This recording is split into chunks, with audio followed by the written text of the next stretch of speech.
వీటి కల్పనకి అయ్యే ఖర్చు చంద్రబాబు నాయుడు గారు స్వయాన లెక్కల ప్రకారమే, ఈయనే కేంద్ర ప్రభుత్వానికి ఇచ్చిన లెక్కలు, ఈయనే వివిధ బ్యాంకులకు ఇచ్చిన లెక్కల ప్రకారమే ఎకరాకు 2 కోట్లు అవుతుంది అని చెప్పాడు. అంటే 50,000 ఎకరాలకు అయ్యే 1,00,000 కోట్లకే దిక్కు లేదనుకుంటే,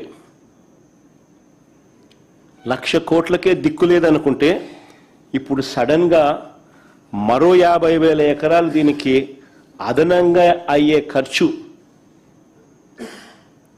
దీనికి సడన్గా అదనంగా మరో 50,000 ఎకరాలు యాడ్ చేస్తున్నాడు ఇంతకు ముందున్న 50,000 ఎకరాలు. దానికయ్యే మళ్ళా అదనంగా మరో 1,00,000 కోట్ల రూపాయలు. ఇలా అమరావతిని ఎందుకు పెంచాల్సి వస్తూ ఉంది, ఎందుకు పెంచుకుంటూ పోతున్నారు? ఆ డబ్బులు ఎలా వస్తాయి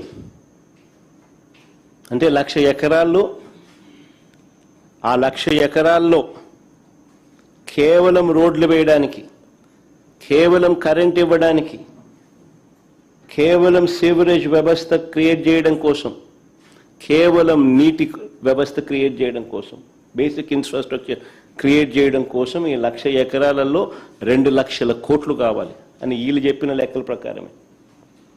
మరి ఈ డబ్బులు ఎలా వస్తాయి? ఎన్ని సంవత్సరాలు పడుతుంది? ఎన్ని దశాబ్దాలు పడుతుంది? ఈ దశాబ్దాలు పట్టే ఈ సమయంలో, ఇన్ని సంవత్సరాలు పట్టే ఈ సమయంలో ఈ 2,00,000 కోట్లు ఇంకా ఎంతగా పెరిగిపోతూ ఉంది?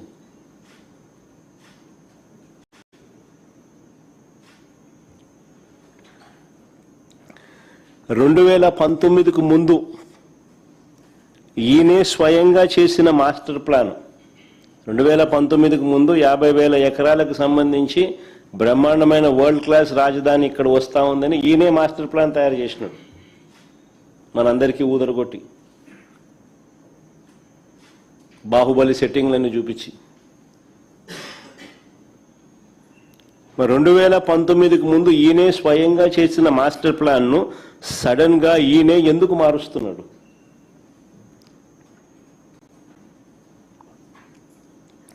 అప్పుడు ఇదే 50,000 ఎకరాల్లోనే బ్రహ్మాండమైన బెస్ట్ క్యాపిటల్ అని చెప్పి ఊదరగొట్టిన ఇదే వ్యక్తి ఈరోజు ఎందుకు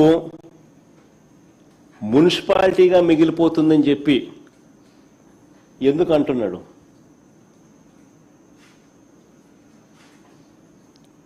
ఆ మాట అని ఇంకొక 50,000 ఎకరాలు కావాలంటున్నాడు. మరి ఇంతకుముందు 50,000 ఎకరాలతోనే వరల్డ్ క్లాస్ సిటీ అని చెప్పిన వ్యక్తి ఈరోజు ఏమంటున్నాడు? ఆ 50,000 ఎకరాలే అంటే అది మున్సిపాలిటీగానే మిగిలిపోతుంది, అందుకని ఇంకొక 50,000 ఎకరాలు కావాలంటున్నాడు. అని ఎందుకు అంటా ఉన్నాడు? ఎక్కడా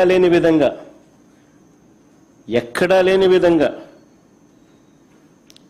కాస్ట్ పర్ ఎస్ఎఫ్టీ అడుక్కు అయ్యే ఖర్చు ఏకంగా 11,000 నుంచి 14,000 అవుతా ఉంది. కాస్ట్ పర్ ఎస్ఎఫ్టీ ఎక్కడా చూడని విధంగా, ఎక్కడా లేని విధంగా అడుక్కయ్యే ఖర్చు 11,000 నుంచి 14,000 దాకా ఎందుకు అవుతా ఉంది? ఏ స్కాముల వల్ల ఇది ఎగబాకుతా ఉంది అన్న వీటికి సమాధానం ఎక్కడైనా అసెంబ్లీలో చెప్పాడా? 5:30 గంట అసెంబ్లీలో ఇటువంటి ప్రశ్నలకు ఏదైనా సమాధానం చెప్పాడా? ఆ 5:30 గంటల సమావేశం కేవలం జగన్ను, వైఎస్ఆర్ కాంగ్రెస్ పార్టీని దుమ్మెత్తిపోయడానికి, బూతులు తిట్టడానికి మాత్రమే వాడుకున్నారు. రాజధాని పేరిట పట్టపగలు తాను చేస్తా ఉన్న దోపిడీ నుంచి ప్రజలను డైవర్ట్ చేసేందుకు ఈ డ్రామాకు తెరలేపాడు.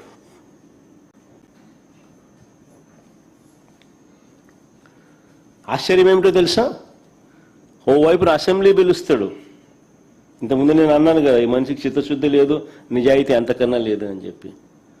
ఆశ్చర్యం ఏమిటి అని అంటే, ఓవైపు అసెంబ్లీని పిలుస్తాడు, ఇంకోవైపు అదే చట్టసభలో భాగమైన కౌన్సిల్ని పిలవడు.